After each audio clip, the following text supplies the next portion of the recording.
So we just set off from Walsall after our little stay. Not the best night's stay, to be honest. I think someone was making a porn movie next door from about 4, so we've had very little sleep. But morale's now high. We're on our way to the beekeeping show in Telford. The sun's out and we're looking forward to it. So we've just arrived in Telford at the beekeeping show. So it's starting to get busy already. Traffic's starting to come in and everyone's obviously queuing, waiting for the gates to open. So we came last year, and to be honest, I was a little bit underwhelmed, but I've looked at the list of stockists and equipment providers here today. It looks like a massive improvement, much bigger than last year. So we'll head inside and we'll have a look what's on offer.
So we're just with Darius from Tech1. Hello. Hello, everyone. So this is your first time here, I believe. Yes, it is. I've had a quick look round, and I'm blown away with the quality of the equipment, to be honest. Thank you. This is not a paid interview or anything like that. We literally just stumbled upon them here now.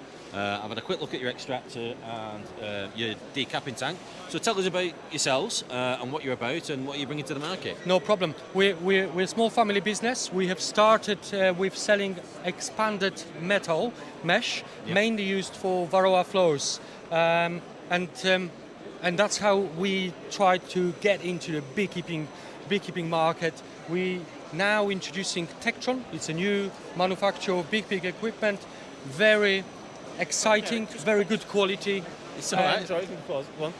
Very exciting, very good quality. We've got everything for hobbyists all the way to commercial beekeeping. So we've got small items like honey buckets and little strainers, but we've got honey extractors.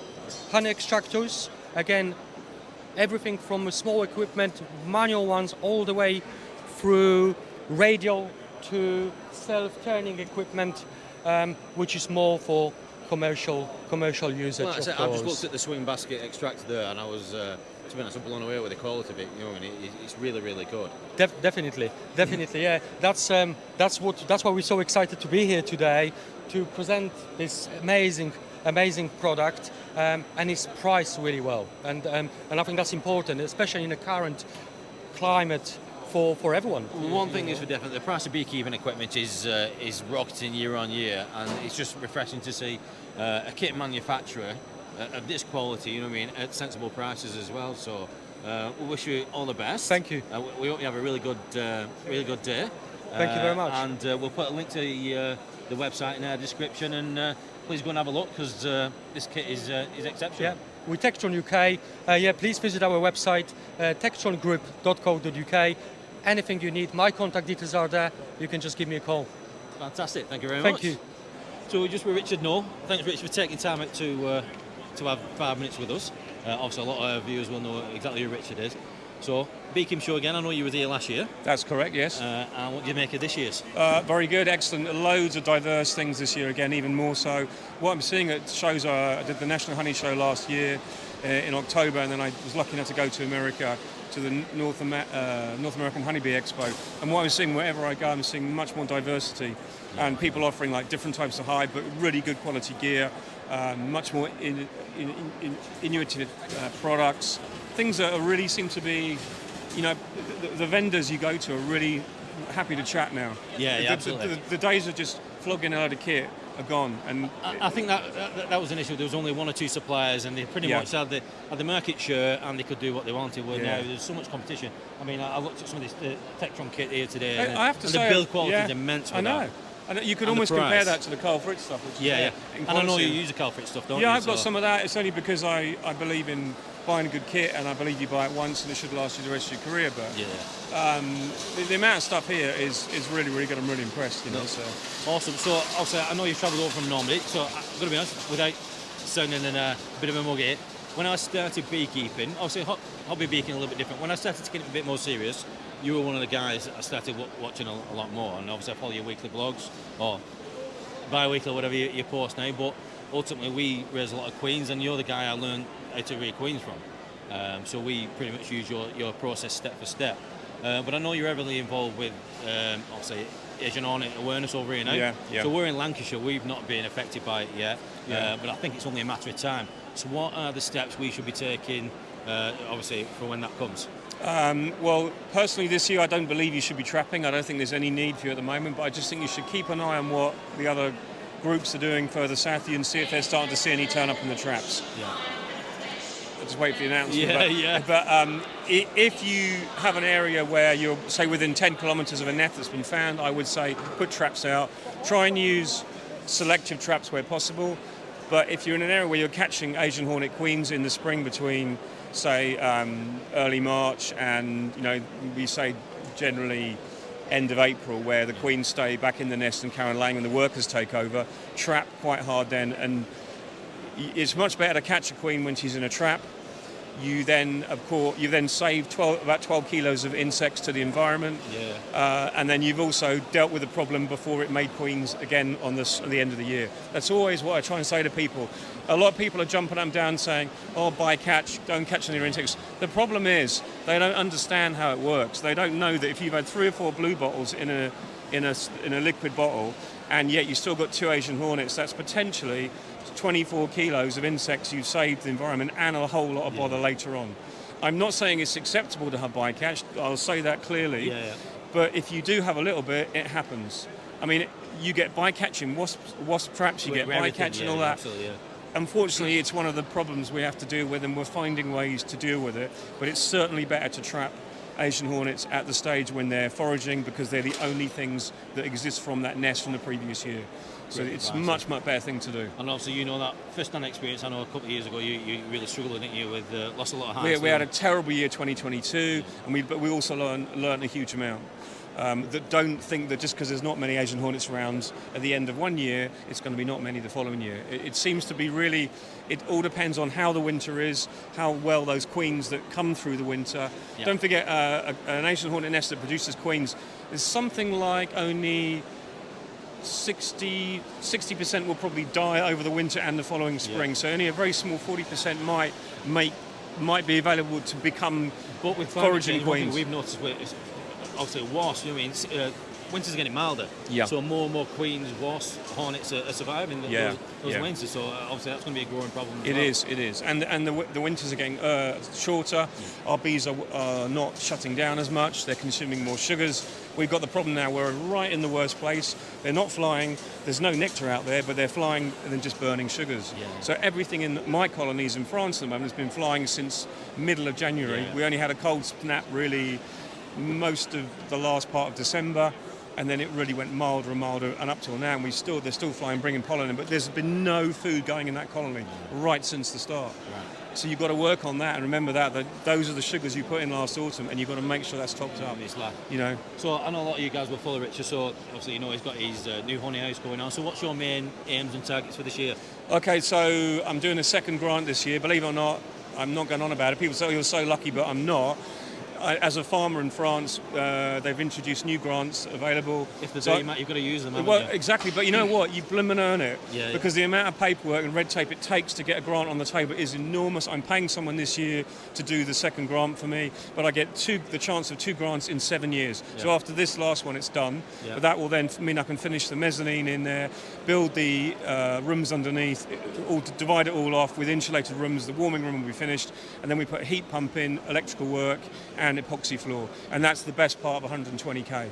Yeah. And it's enormous. I mean, but then I'm not just saying it's going to be easy after that, because then I've used all the money I had as investment, and I've now got to run it and find honey and bees and markets to produce. All I've done is set myself up with a place that's going to provide me with the basics to be able to knock out the honey. So it's like people say, why do you do it? And you say, well, because we're beekeepers. That's why we do it. Yeah, absolutely. No, I know. And if anybody hasn't seen Richard's honey house, serious honey house envy. I mean, we're in an insulated container at the moment and looking to expand. But next question then, if you could speak to Richard 10 years ago when you first started beekeeping, what's the one bit of advice you'd give yourself back then that you know now? Yeah, I would say don't regret anything you do in beekeeping, because you've got to do it to learn it. And I've made massive mistakes, I've done stupid things, but one thing I would say is don't worry about the disease issue so much. Everyone's always on about European fibroid, American fibroid. If you're just being a good beekeeper, you'll find it, you'll deal with it, but don't be afraid to destroy the odd colony. Yeah. Just take it out straight away. If you're not happy with it, I'm not talking about wasting bees, I'm talking about just knowing what you know. If you think you've got American fibroid, get help. If you've got great bee inspectors in the UK, just give them a ring, ask for advice. But if you just got a colony that you can't deal with, or it's been a problem, just get rid of it. Don't spend your life toiling for this one hot colony that you want to say that might be a problem for the others later on. Ultimately, you end up spending and wasting too much time on those bad colonies, and then your good colonies end up suffering for it. So yeah, that's one of the things I've learned, and in the big picture, it's nothing. Yeah. And you've moved on. You don't have to worry about it. I mean, anymore. it's difficult to say if someone's got 1 or 2 hives and one's struggling. I get it. Yeah, because it's a bit of pill to swallow, but yeah, but if you've got 1 or 2 hives, you've got the time to spend a bit of time. Absolutely. I'm a commercial beekeeper. I have to be. Like, for instance, getting rid of my mini nukes for me is the best thing I did, because I don't have to waste a day we've actually done going the through same. them. So we're in 200 colonies. We've gone from moved away from apideas, and we use the bellow mini-mating hives. Just for the time, and everything now is in a 6-frame nuke. One, because I looked at what you were doing, I looked at what other commercial beekeepers doing, and for the cost wise and just for efficiency, all the brood frames are exactly the same, all interchangeable. We just run everything. That's exactly my thoughts, because my other reason was I used to make queens to sell them before. So if you want to harvest queens, you don't have to look through such a big colony to find it, and you're not leaving a big colony of 6 frames, your full-size frames, without a queen. So you only put in a small amount of bees without a queen.